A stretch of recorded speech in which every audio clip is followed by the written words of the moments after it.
بسم اللہ الرحمن الرحیم بسم اللہ الرحمن الرحیم ومن جملة الآیات التي استدل بها جماعة تبعا للشیخ في العدة على حجیة الخبر قوله تعالی ان الذين يكتمون ما انزلنا من البينات والهدى من بعد ما بيناه للناس في الكتاب اولئك يلعنهم الله ويلعنهم اللاعنون الى آخر۔ جو لوگ حجیت خبر واحد کے قائل تھے انہوں نے اپنے مدعا پر کتاب میں پہلے آیہ نبا کو پیش کیا، استدلال کیا، اس پر اشکالات ہوئے، پھر انہوں نے دوسری دلیل آیہ نفر کو پیش کیا، استدلال کیا، پھر اس پر بھی اشکالات ہوئے۔ ابھی تک ہم یہاں پہنچے ہیں کہ شیخ اعظم ان دو آیات کے ذریعے حجیت خبر واحد کو ثابت کرنے سے مطمئن نہیں ہوئے۔ تیسری دلیل جو قائلین حجیت خبر واحد دیتے ہیں قرآن مجید میں سے وہ آیہ کتمان ہے۔ آیہ کتمان بڑی واضح ہے کہ جو لوگ ہماری واضح نشانیوں اور ہدایت کو ہمارے بیان کرنے کے باوجود بھی چھپاتے ہیں، اللہ بھی ان پر لعنت کرتا ہے اور دیگر لعنت کرنے والے بھی ان پر۔ اب بڑی واضح سی بات ہے کہ اللہ جس چیز پر، جس کام پر لعنت کرتا ہے یقیناً وہ کام کرنا جائز نہیں ہے، وہ حرام ہے، اور اس کا برعکس اللہ ہدایت اور واضح نشانیوں کو چھپانے والوں پر لعنت کرتا ہے۔ تو اس سے یہ بات کلیئر ہو گئی کہ لوگوں پر واجب ہے کہ اس کا اظہار کریں۔ ٹھیک ہے، اب جب اظہار واجب ہو گیا تو مستدل کہتا ہے اگر اس پر تو واجب ہو اظہار کرنا اور اگلے لوگوں پر اس کا قبول کرنا واجب نہ ہو تو اس وجوب کا لغو لازم آتا ہے۔ اور جیسے پیچھے بھی ایک بات آئی تھی کہ خواتین پر تو یہ واجب ہو کہ وہ اظہار کریں کہ ان کے بطن میں کیا ہے، اور اگر ان کی بات قابل قبول بھی نہ ہو تو پھر یہ لغو لازم آتا ہے۔ یہ مستدل بھی اسی طرح کہتے ہیں کہ کتمان پر اگر اللہ، کتمان کرنے والوں پر اللہ لعنت کرتا ہے تو اس کا مطلب ہے واجب ہے اظہار کرنا، اب چھپانا نہیں ہے۔ پس اگر اظہار کرنا واجب ہے تو پھر سامعین کو جن پر اظہار کر رہا ہے پھر ان پر بھی تو قبول کرنا واجب ہے۔ اب یہاں پر آپ نے یہ کہنا ہے ہمارے محل بحث سے کیسے مربوط ہے یہ آیت مجیدہ، تو آپ کہیں گے بڑی سادی سی بات ہے۔ اللہ تبارک تعالیٰ نے کن لوگوں پر لعنت کی ہے؟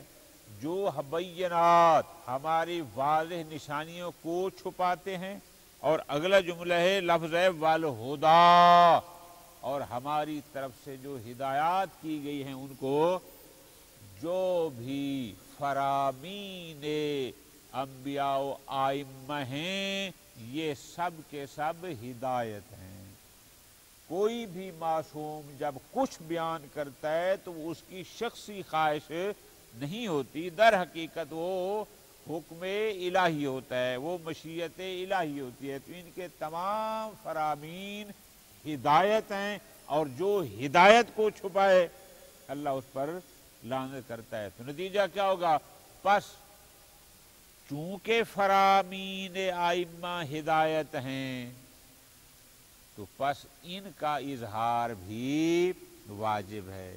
تو اظہار واجب ہے تو اگلوں پر قبول بھی سامنے والوں پر واجب ہونا چاہیے، چونکہ اگر ان پر قبول واجب نہ ہو تو اظہار لغو ہے۔ اب جب ایک مخبر عادل، وہ ہمارا محل باس تو یہ ہے نا، جب ایک مخبر عادل آ کر اظہار کرتا ہے کہ فلاں امام علیہ السلام نے یوں فرمایا ہے، تو اگلے لوگوں پر لازم ہے کہ اس کو قبول کریں۔ یہ تو نہیں کہ اس پر تو واجب ہو کہ وہ لوگوں کو بتائے اور لوگوں پر اس کا قبول کرنا واجب نہ ہو، ورنہ لاغو لازم ہے۔ یہ انہوں نے استدلال کیا۔ شیخ اعظم نے ان پر بھی وہی اشکالات کیے۔ نمبر 1 جو آیا ہے نافر پر تھے، وہاں بھی یہی تھا۔ کیا انہوں نے کہا تھا اگر انذار واجب ہے تو حاضر بھی واجب ہے۔ پہلا اشکال وہاں یہی تھا کہ یہ جو انذار واجب ہے، آیا انذار علمی ہو تو حاضر واجب ہے یا انذار ظنی بھی ہو تو بھی حاضر واجب ہے؟ آیت اس کو بیان کرنے میں مجمل ہے، ساکتۃ عنہا اذا جاء الاحتمال بہترل۔ یہاں پر بھی وہی ہے کہ یہ جو اظہار حق کر رہا ہے، آیا وہ علمی ہو یا ظنی، اس کو آیت بیان نہیں کر رہی۔ جب نہیں کر رہی تو یہ مجمل ہو جائے گی، قدر متیقن ہوگا علمی۔ ٹھیک ہے جی۔ اچھا، نمبر 2 دوسری بات یہ ہے کہ بالفرض ہم مان بھی لیں کہ جناب اظہار حق جو بھی ہو ضروری ہے، تو جناب ہمارے اوپر لازم کیا ہوگا کہ اگر اس پر اظہار واجب ہے تو ہمارے واجب ہے قبول کرنا۔ تو توجہ کرنا، ہمارے اوپر حکم قبولیت تب آئے گا جب پہلے اس کا حق ہونا ثابت ہوگا۔ یہ بات کوئی سینکڑوں مرتبہ گزارش ہو چکی ہے کہ حکم کو موضوع چاہیے ہوتا ہے، جب تک موضوع محرز نہ ہو حکم آہی، تو پہلے یہ محرز ہو کہ یہ جو ظاہر کر رہا ہے یہ حق ہے، یہ ہوگا تو جا کر ہمارے اوپر واجب ہوگا نا کہ ہم اس کو، لیکن موضوع محرز نہیں۔ ایک شخص عادل ہے، وہ خبر دے رہا ہے، ہم 100% علم اور قطع نہیں رکھتے کہ یہی واقعاً حق ہے۔ ٹھیک ہے جی۔ اچھا،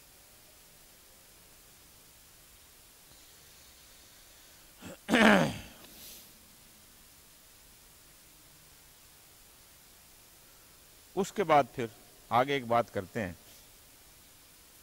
کہ ہمارا موضوع بحث چل رہا تھا کہ خبر عادل ایک شخص ائمہ میں سے یا انبیاء میں سے یا پیغمبر اکرم میں سے کسی ایک کی حدیث آ کر نقل کرتا ہے۔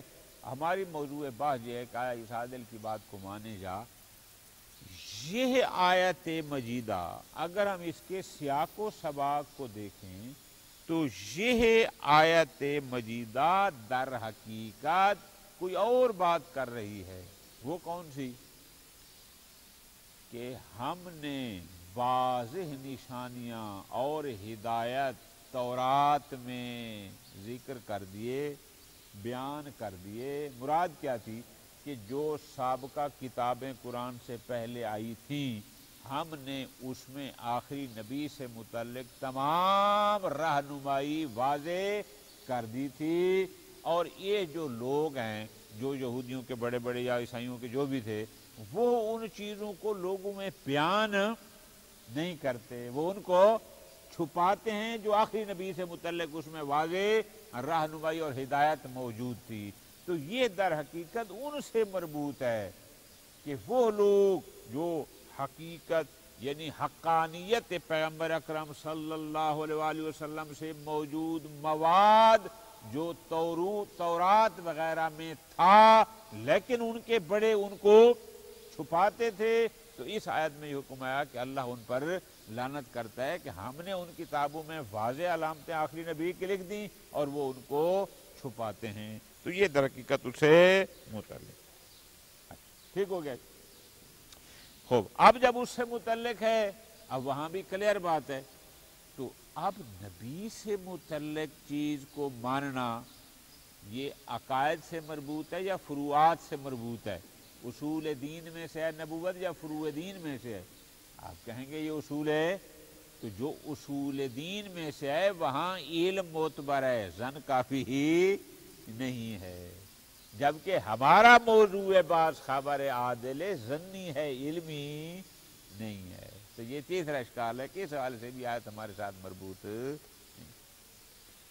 اور دوسری بات، چلو ہم مان بھی لیں کہ جناب اظہار حق واجب ہے سب پر، تو ممکن ہے اظہار حق کرنے والا ایک آدھ بندہ نہ ہو، بہت سارے لوگ ہوں جو بہت سارے اظہار حق کر رہے ہوں، اور ان کے اس اظہار حق سے اس سامع کو علم ہو جائے اس کی حقانیت کا، تو پس اب اس پر عمل کرنا واجب ہوگا۔ جب واجب ہوگا، توجہ رکھنا ہے، تو گویا اپنے علم کی بنیاد پر، ہم نے پہلے دن سے پڑھا ہے کہ قط کی حجیت ذاتی ہے، تو اب واجب ہوگا تو اس کے علم کی بنیاد پر ہوگا، ظن کی بنیاد پر یا خبر میں نہ تو خبر کی بنیاد پر نہ ہوگا۔ لہذا یہ آیت مجیدہ بھی ہمارے حساب سے خبر واحد عادل ظنی کی حجیت کو ثابت نہیں کرتی۔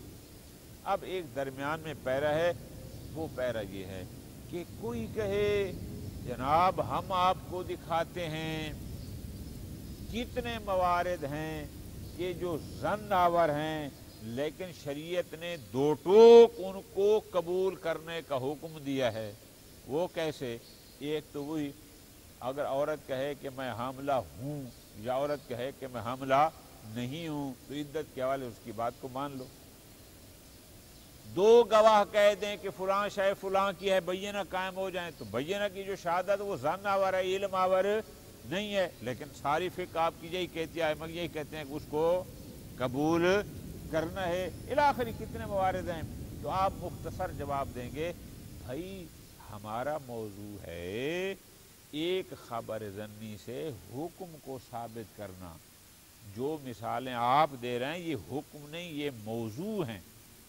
دو عادل کہہ دیں کہ یہ کتاب فلاں کی ہے، یہ موضوع سے متعلق ہے، یا عورت اگر کہتی ہے کہ میں حاملہ ہوں، وہ موضوع سے متعلق ہے، وہ احکام کی بات نہیں۔ موضوعات میں اگر شارع نے ظنی چیزوں کو معتبر قرار دیا ہے وہ اور ہے، جبکہ ہمارا موضوع بحث کوئی اور۔ ٹھیک ہو گیا؟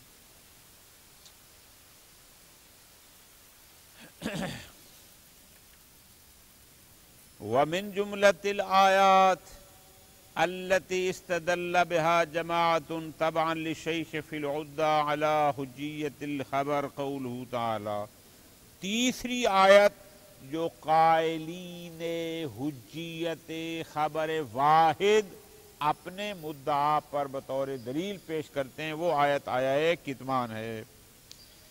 خوب، آیہ مجیدہ یہ ہے، ان الذین یکتمون ما انزلنا من البینات والہدی من بعد ما بیناہ للناس فی الکتاب اولئک یلعنہم اللہ ویلعنہم اللاعنون۔ اب والتقریب فیہ نذیر ما بیناہ، انداز استدلال جو آیہ نافر میں تھا وہاں کیا تھا کہ اگر انذار واجب ہے تو حاضر بھی واجب ہو، اگر انذار واجب و حاضر نہ ہو تو انذار کا لغویت لازم آتی ہے۔ یہاں بھی یہی ہے، یہاں پر کیا ہے؟ بڑی آسان، اللہ تعالیٰ نے کاتمین کو جو بینات اور ہدایت کو چھپاتے ہیں ان پر لعنت کی ہے۔ یہ لعنت کا آنا بتاتا ہے کہ اظہار حق واجب ہے۔ بس اگر اظہار واجب ہے تو پھر ہمارے لیے قبول بھی کیوں؟ ان پر تو اظہار حق واجب ہو اور ہمارے لیے اس کا قبول واجب نہ ہو، اس اظہار کی لغویت لازم آتی ہے۔ وہ کہتے ہیں کہ ان حرمت الکتمان تستلزم وجوب القبول عند الاظہار، اگر کتمان حق کو چھپانا حرام ہے تو اظہار حق ہو گیا واجب، بس اگر اظہار حق واجب ہے تو اس کو قبول کرنا بھی واجب، ورنہ لغویت لازم آتی ہے۔ ٹھیک ہو گیا؟ وَيَعْرِضُ عَلَيْهَا، تین چار اشکالات فرماتے ہیں۔ مَا ذَكَرْنَا مِنَ ایرادین الاولین فی آیت النافر، پہلے دو اشکال تو جو آیا نافر پر تھے، وہاں پر پہلا اشکال کیا تھا؟ وہاں یہ تھا کہ اس انذار سے مراد آیا انذار علمی ہے یا انذار ظنی ہے؟ احتمال ہے، آیت میں اطلاق ہے، اس حوالے سے کوئی پتہ نہیں کہ یہ علمی کی بات کر رہی ہے یا قدر متیقن فقط علمی تو ہے ہی ہے، ظنی ہے یا نہیں۔ اب فرماتے ہیں من سکوتها وعدم التعرض فيها لوجوب القبول وان لم يحصل العلم عقیب الاظہار۔ آیت مجیدہ یہ تو فرما رہی ہے، توجہ کرنا میری جان، کہ جب اظہار حق ہو جائے قبول کرو، لیکن اس حوالے سے آیت یہ بیان نہیں فرما رہی کہ اظہار حق موجب علم نہ بھی ہو تو بھی قبول کرو۔ اس حوالے سے آیت ساکت ہے، جب ساکت ہے تو یہ آیت مجمل ہو جائے گی۔ ٹھیک ہو گیا جی، ایک اشکال تو یہ ہے۔ دوسرا یہ ہے او اختصاص وجوب القبول، چلو ہم کہتے ہیں کہ جناب اظہار حق واجب تو قبول بھی واجب۔ اچھا قبول کیوں واجب ہے؟ المستفاد منہا بالامر الذی یحرم کتمانہ، اس لیے کہ اگر حق کو چھپانا حرام ہے تو اظہار واجب ہے، پس اگر اظہار واجب ہے حق کا تو اس کا مطلب اس حق کو قبول کرنا بھی واجب ہے۔ اب ذرا غور کرنا ہے، قبول حق سے مراد کیا ہے؟ کب حق کا قبول ہمارے اوپر؟ اب توجہ کرنی ہے، دو باتیں، ایک ہے قبول حق سے مراد کیا ہے اور ایک ہے اس کا واجب ہونا۔ لطف لینا ہے، قبول حق سے مراد صرف اس کو زندہ باد کہنا نہیں ہے، ماشاءاللہ جی زبردست جی زندہ باد جی آپ نے جو کہا قبول نہ، قبول حق سے مراد ہے عمل الناس بہ، اس پر عمل کرنا، یہ قبول ہو گیا۔ حکم وجوبی تب ہوگا جب اس کا حق ہونا ثابت ہوگا، یہ باتیں ہم نے کئی دفعہ پہلے کی ہیں، اس لیے کہ حکم کے لیے موضوع کا احراز ضروری ہے۔ جب محرز ہوگا یہ حق کے، اب میرے اوپر حکم وجوب آئے گا، کیا کہ قبول حق تیرے اوپر واجب ہے، تو واجب ہے کا مطلب کیا ہے؟ یعنی اس کے مطابق عمل کرنا۔ تو جب تک احراز نہ ہوگا کہ یہ حق کیا ہے، واقعاً صرف کسی کے کہنے سے تو چیز حق نہیں بنتی۔ توجہ، دوسرا اشکال یہ ہے اختصاص وجوب الحق، کہ وجوب حق مختص ہے، المستفاد منہا بالامر، کیسے؟ فرماتے ہیں قرآن میں یہ آیا کہ یحرم کتمانہ، کہ جب حق کو چھپانا حرام ہے اور ظاہر کرنا واجب ہے، تو اب اس کا قبول واجب ہے، اب فرماتے ہیں غیر کرنا، فَإِنَّ مَنْ أَمَرَ غَيْرَهُ بِإِظْهَارِ الْحَقِّ لِلنَّاسِ، جب ایک دوسرے بندے کو حکم کرے کہ بھائی لوگوں کے لیے حق کا اظہار کرو، حق کو ظاہر کرو، تو اظہار حق کا مطلب کیا ہے؟ قبول سے مراد کیا ہے؟ لیس مقصودہ، جب کہتا ہے کہ لوگوں کے لیے حق کا اظہار کرو تو مقصد کیا ہوتا ہے؟ مقصد ہوتا ہے عمل الناس بالحق، کہ لوگ اس حق پر، تو لوگوں کے لیے حق کو ظاہر کر، مراد کیا ہوتی ہے؟ تاکہ لوگ اس حق پر عمل کریں۔ خوب، تو پس جب حق کو نہ محرز ہوگا تو لوگوں پر ہوگا، اب توجہ کرنا، قبول سے مراد ہو گیا یعنی حق پر عمل کرنا، تو یہ عمل کب واجب ہوگا؟ جب میرے لیے محرز ہو جائے گا کہ یہ واقعاً حق ہے۔ وَلَا يُرِيدُ بِمِثْلِ هَذَا الْخِطَابِ، اب اس قسم کے خطاب سے کہ تو لوگوں کے لیے اظہار حق کر، اظہار حق کر، اب اس کے مراد یہ نہیں ہوتی تاسیس حجیت قول المظہر تعبداً، کہ بس چونکہ مظہر حق نے اظہار حق کر دیا اب وہ واقع میں ہے یا نہیں ہے، بس تعبداً ہمارے اوپر لازم ہے کہ ہم اس کو قبول کر لیں اور اس کے مطابق عمل کریں، چاہے مطابق واقع نہ بھی ہو۔ فرماتے نہ ایسی قاعدہ سے پس ہمارے اوپر عمل کرنا تب واجب ہوگا جب مظہر کا اظہار حق مطابق واقع ہوگا، کہ وہ واقع میں بھی حق ہوگا، تو پہلے یہ محرز کرنا ہے کہ وہ حق ہے، پھر اس پر کرنا ہے عمل، جبکہ یہاں پر ہمیں احراز نہیں ہوتا چونکہ ظن ہوتا ہے. ٹھیک ہے. وَيَشْهَدُ لِمَا ذَكَرْنَا أَنَّ مَوْرِدَ الْآيَةِ، اور فرماتے ہیں پھر یہ ہم نے دیکھنا ہے تیسری بات کہ یہ آیت آئی کہاں پر ہے، مورد آیا کیا ہے. فرماتے ہیں وہ ہے کتمان الیہود لعلامات النبی صلی اللہ علیہ وآلہ وسلم بعدما بین اللہ لہم ذالک فی التورات. تورات میں اللہ تبارک و تعالی نے آخری نبی سے متعلق تمام واضح علامات اس میں بیان فرما دی تھیں، اور جو یہود کے بڑے بڑے تھے وہ تورات میں سے ان علامات کو اپنی قوم کے لیے بیان نہیں کرتے تھے. تو اس حوالے سے وَمَعْلُومٌ أَنَّ آیَاتَ النُّبُوَّةِ، اب جو نبوت کی نشانیاں ہیں، جو علامات ہیں، نبوت کا تعلق اصول عقائد سے ہے. جب اصول سے ہے تو وہاں ظن کافی نہیں ہے، وہاں علم شرط ہے، جبکہ ہمارا موضوع بحث خبر واحد ظنی ہے، علمی نہیں ہے. تو تیسرا اشکال یہ ہے کہ آیت اس حوالے سے بھی ہمارے ساتھ مربوط نہیں. آگے فرماتے ہیں نا لو واجب الاظہار علی من لا یفید قولہ العلم غالبا. میں نے آپ کو سوال بنا کے پیش کیا تھا کہ کوئی کہے کہ جناب ہمارے پاس ایسی مثالیں موجود ہیں، ایسے موارد موجود ہیں کہ ایک بندے کی، انسان کی خبر مفید علم نہیں ہوتی، لیکن اس کے باوجود بھی اس پر اظہار کرنا واجب ہوتا ہے. جیسے میں نے مثال دی کہ دو بندے جب گواہی دیتے ہیں اور انہوں نے دیکھا کہ ان کے سامنے ایک واقعہ ہوا اور شہادت ان پر واجب ہوتی ہے، حالانکہ ان کی شہادت مفید علم نہیں ہوتی، لیکن پھر بھی ان پر واجب ہے کہ وہ اظہار کریں. یا خاتون کی عدت کا مسئلہ ہے، اس پر واجب ہے کہ وہ بتائے کہ وہ حاملہ ہے یا نہیں ہے، یا ایام میں ہے یا الی آخر.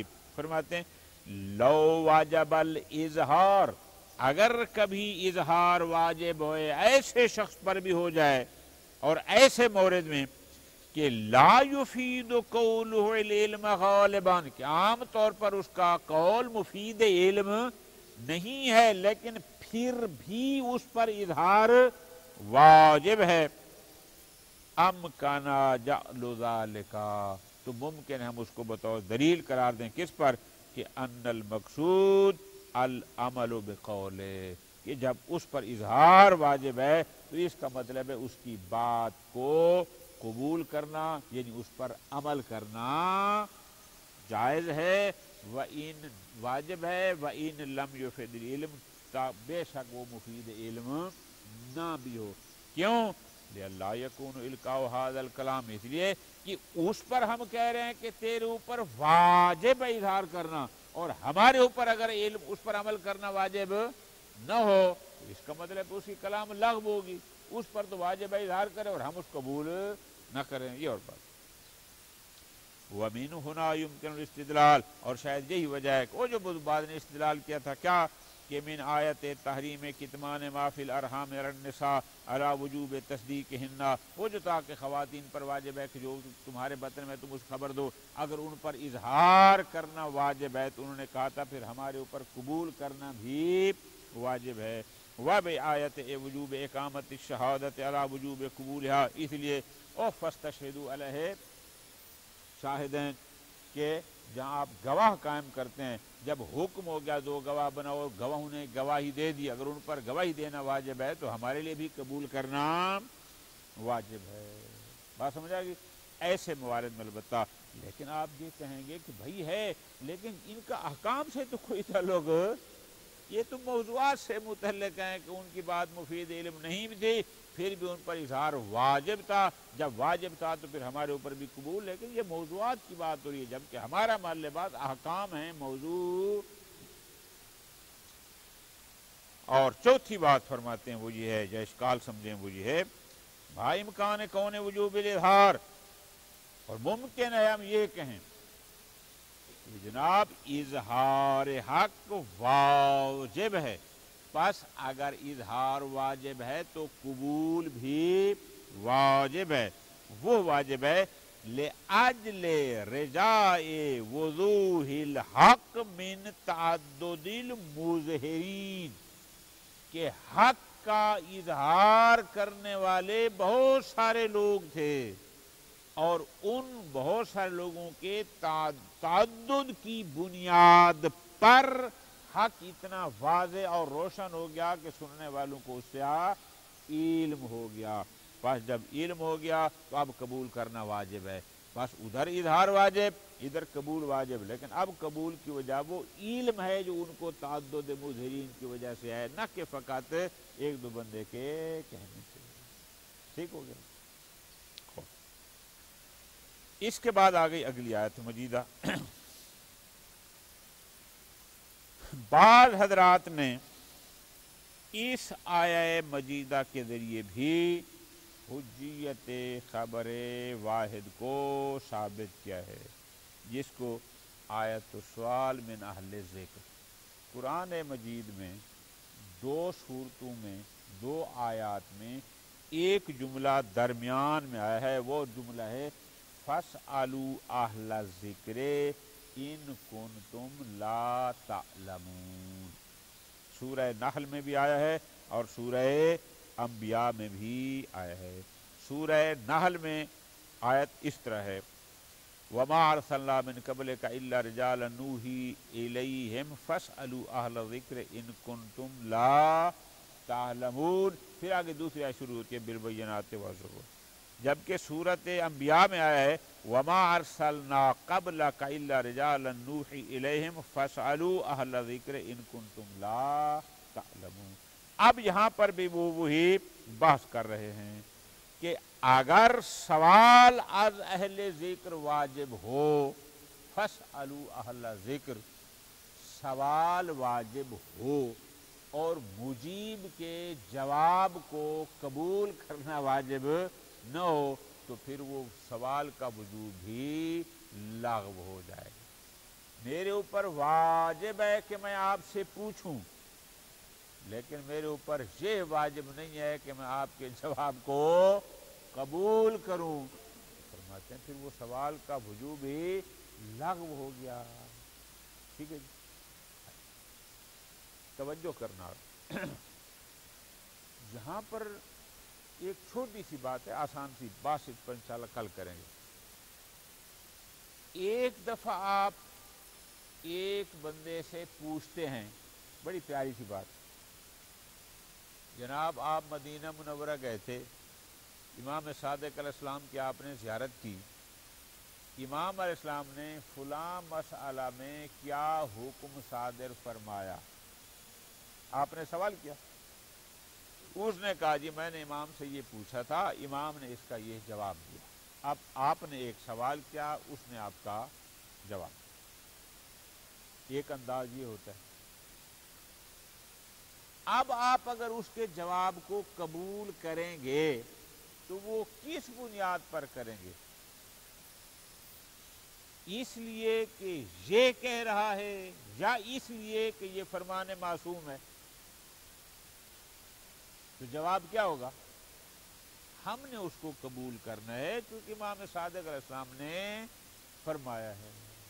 ٹھیک ہے جی، بس معیار سمجھ آ گیا کہ ہم نے اس لیے عمل کرنا ہے چونکہ یہ حکم امام ہے، معیار یہی ہو گیا۔ اب ایک دفعہ آپ مسجد میں جاتے ہیں، مسجد کے بعد آغا شریفی دامہ ذل العالی کھڑے ہو جاتے ہیں اور وہ کہتے ہیں کہ جناب آج میں گیا تھا مدینے، میری ملاقات ہوئی امام علیہ السلام سے، امام نے یہ احکام صادر فرمائے، کس سے پوچھا نہیں ہے۔ تو آپ کیا ان باتوں کو رد کر دیں گے یہ کہہ کر کہ یہ جب ہم نے سوال ہی نہیں کیا تو ہم ان کو نہیں مانتے؟ کیا آپ کہیں گے؟ جواب کیا ہوگا؟ نا بھائی، جیسے ہم نے سوال کر کے جواب لیا تھا اور اس کو حکمیہ کیا تھا، جو معیار وہاں قبول کرنے اور عمل کرنے کا تھا وہی معیار وہاں بھی معیار یہ تھا کہ حکم امام ہے، یہاں بھی معیار وہی ہوگا۔ اب آپ کے سوال کے جواب میں حکم بیان کیا ہے تو بھی بات وہی ہے، اور آج خود بیان کیا ہے تو بھی۔ بس یہ جو روایات ہیں، جو اخبار احاد ہیں، وہ بے شک سائل کے سوال کے جواب میں نہ ہوں۔ اگر آج خود ایک راوی آتا ہے اور وہ کہتے ہیں محلے والوں اکٹھے ہو جاؤ، آج میں مدینے گیا تھا اور امام نے یہ بیان فرمایا، تو پس معیار قبولیت اور حجیت کا یہاں پر بھی موجود ہے۔ لہذا فاسألوا اہل ذکر میں جو معیار قبولیت ہے وہ بغیر سوال کے بھی موجود ہے۔ لہذا اس حوالے سے ہم ثابت کر سکتے ہیں کہ مخبر عادل کی خبر حجت ہے، اس لیے کہ وہ حکم امام کو آپ تک پہنچا رہا ہے۔ ٹھیک ہے جی، اب اس پر انشاءاللہ بحث ہوگی، پھر دیکھتے ہیں۔ وَمِن جُمْلَةِ الْآيَاتِ الَّتِي اسْتَدَلَّ بِهَا بَعْضُ الْمُعَاصِرِينَ، مراد صاحب فصول محمد حسین اصفہانی رحمۃ اللہ علیہ،